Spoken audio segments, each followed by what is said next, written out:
Dear friends, people often say birthdays are an occasion to strengthen love, to warm up happiness.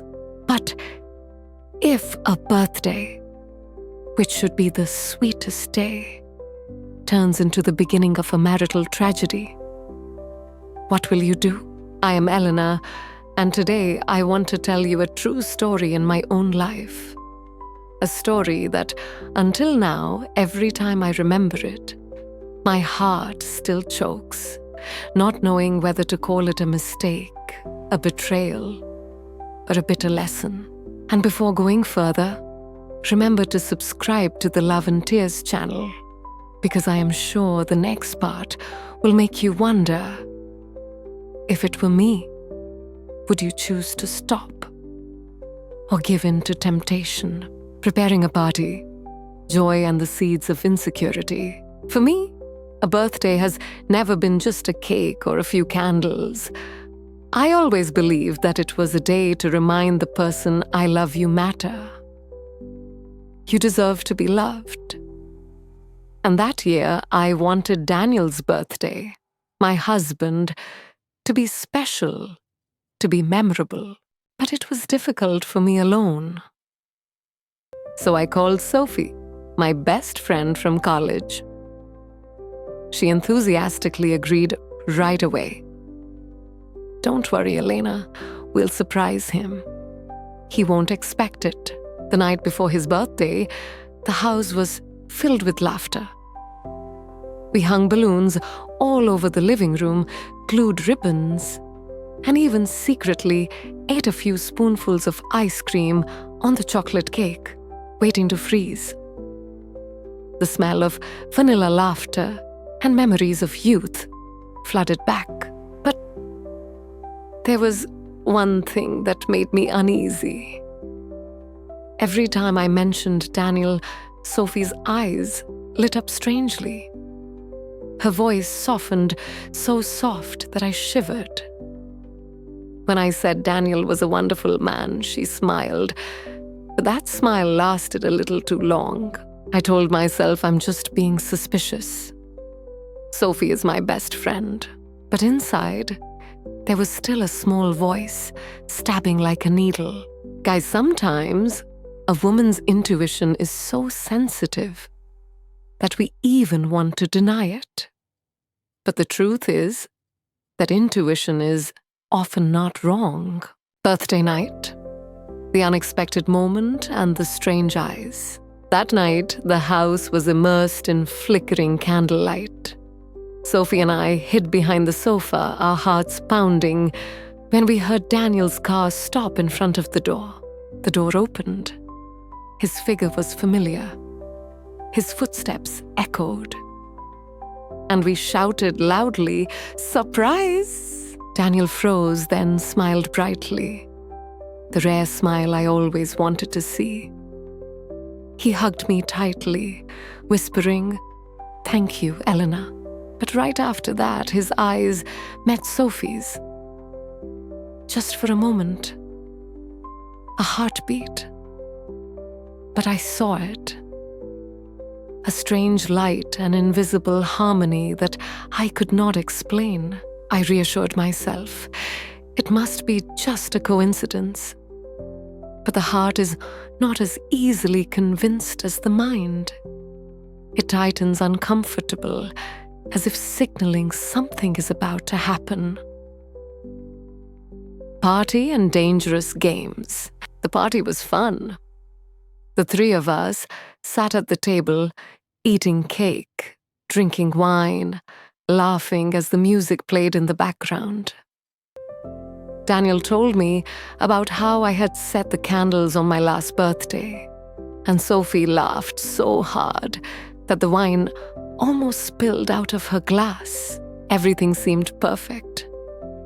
But then Sophie came up with an idea. Let's play Truth or Dare. Let's make this night more interesting. At first, the games were just jokes. Daniel was challenged to sing dramatic songs like in the movies. Sophie was challenged to eat a spoonful of heavy cream. The three of us couldn't stop laughing, but as time went on, the games became more dangerous. Daniel, tell me the truth. Have you ever found anyone attractive? Besides Elena, Sophie? Asked, her eyes sparkling. Daniel smiled and walked away, but the glance was enough to make my heart stop. Another challenge. Tell me a secret you've never told. The initial laughter slowly turned into awkward silences. I began to feel like there was an invisible thread pulling them together, while I, sitting right next to them, felt like I was standing outside. A moment of crossing the line. The glass was refilled. The music slowed down, and then Sophie leaned in towards Daniel. Her lips were just centimeters from his ear, whispering something that made him laugh. Their shoulders touched. Their eyes lit up with a light I had never seen between them before. Time stopped. I could hear my heart beating, pounding, erratic. The question echoed in my head. Should I stop it or pretend not to see it? If it were you, what would you do? I wish I could say I stood up, broke the silence. But I didn't. I sat still, letting the undercurrent wash over me. A part of me craved attention, wanted something that years of marriage had eroded, and so that fragile boundary disappeared. The next day, the cruel contrast. The next morning, golden sunlight flooded into the kitchen. Daniel sat reading the newspaper, sipping coffee, humming softly. For him, last night was just a warm, happy birthday. But for me, the world had collapsed. Every time I looked at him, my heart clenched. Every text message Sophie sent, short, just a few random words, made me confused. Have you ever experienced this feeling? Sitting in front of the person you love, smiling, chatting, but inside you, there was a bomb waiting to explode. I lived in fear, afraid that Daniel would notice, afraid that I wasn't strong enough to stop. The secret revealed, the collapse, and what had to happen did happen. One afternoon, Daniel borrowed my phone to check the time. At that moment, a message popped up from Sophie.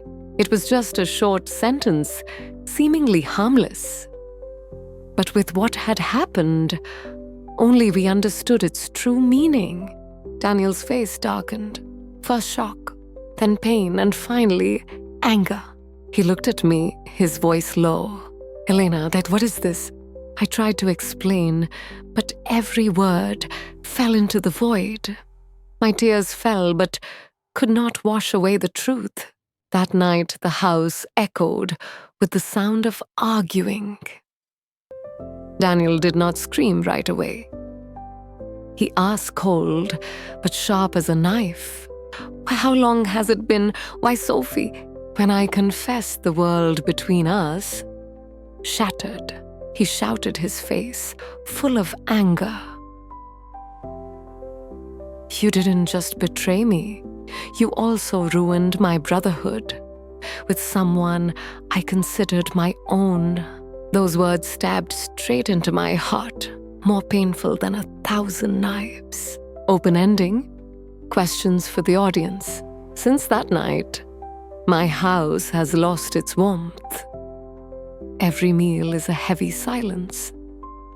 Every smile is just a shell to cover up the pain.